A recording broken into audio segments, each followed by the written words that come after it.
Tired? Yeah. Okay. I mean, you just gotta stay patient, that's all. Stay down till you come up.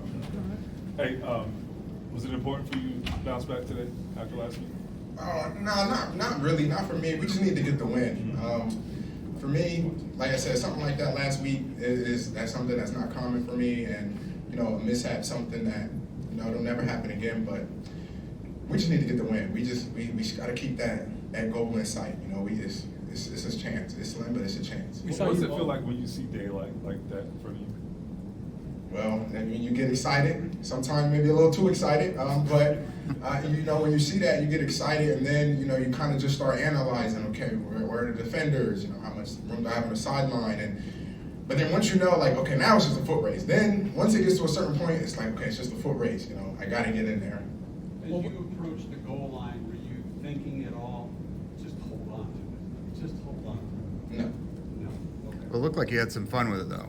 Oh, for sure. Yeah, I already had predetermined in my mind, next time I'm going all the way in the tunnel. For sure. How supportive have the guys been through all that? It looked like everyone kind of mobbed you and joked with you a bit, too. Yeah, no, that was awesome. Tyler Goodson came up to me, tried to snatch the ball out of my hand. But that's the type of teammates that we have. That's the type of guys we have in the locker room. They understand the type of person I am, the type of player I am, and just know that I always try to do things the right way. I always try to be a leader. I always try to, put the team first. So it's awesome. I mean, shout out to the guys up front. I mean, they do a ton of the heavy lifting week in and week out. So you always have to show love to the guys up front. 218 yards on the ground today, second 20-yard game, over 1,000 for the season.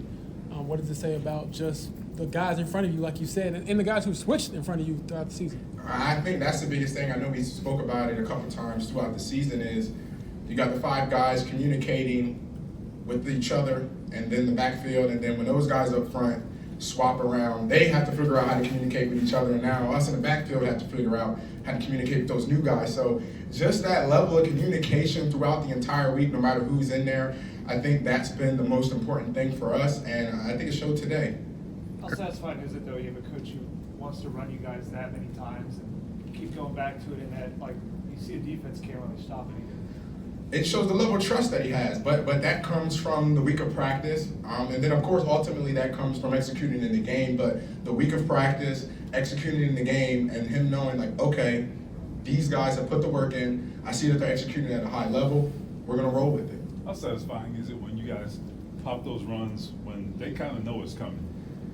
That's kind of the most exciting part. It's kind of when you start opposing your will, establishing that line of scrimmage. Those are the type of football games. As a running back, at least, those are the type of games that you love. Was that your Stack the example? box like that. I mean, how helpful is it for you to have Anthony back there and everything they have to account for there? That's a huge help, especially sometimes it's always just that one extra defender, or maybe it's just that guy 6 inches, maybe a foot. He just took a step to the right. Just his eyes just took him over there just for a second. That may be all you need in order to get an open field. So it's huge. You guys go. You're somebody who doesn't make mistakes like what you did last week. So to be able to kind of get over it, was there a point in the week where you were like, okay, I've recognized it, I've had it happen, but now it's like we're moving forward? Was there like a process that you went through? Oh yeah, well after you watch it Monday, you're on to the next week. And like I said, something like that, I mean, is just a mishap. So that's not something you should ever even harp on. Of course, you don't want that to happen, but there's no need to harp on something like that. You guys go 12 straight runs in the middle of the game. Do you know in the moment, like, dang, we ain't throwing the ball, but we're still moving the ball? Yes, and sometimes the adrenaline just takes over, especially like you said, when you're moving the ball. It's a little different, when you're going for 2-3 yards, but when you're going 6-7 yards a pop, you kind of don't even notice it until you look up and you're like, oh, we're at the 30, oh, we're at the 20. So you get into that rhythm, you get into that flow, and then you get energized by the crowd, your teammates. It's a special feeling. Did it feel like a little bit of a throwback day? Back to run the damn ball. Did it feel? Yeah, today was definitely one of those days for sure. Yeah.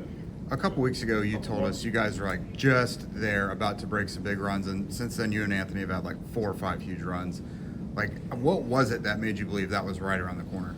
You just gotta, like I said when I came in, you gotta stay down until you come up. I know it's a tough league, so you can have a bunch of explosive plays, you can have some great games, and you're playing against the best in the world. And of course, you want to be the best, so you have to respect your opponent and realize you can't just steamroll over everybody. Although you want to, that's what you work for in order to be the best. but you just can't stray away from your routine, your discipline. When things don't go your way, you have to understand, hey, let me stick to this routine, let me stay disciplined. Those things will come. To still be alive for the playoffs, what does that mean to you? Obviously, you need some help, but just to get this one out the way. It means everything, because there are a few teams for a couple weeks now who haven't been playing for much. You know, they've just been taking advantage of the opportunities that they have guaranteed. So, like you said, even though it's small, it means a lot.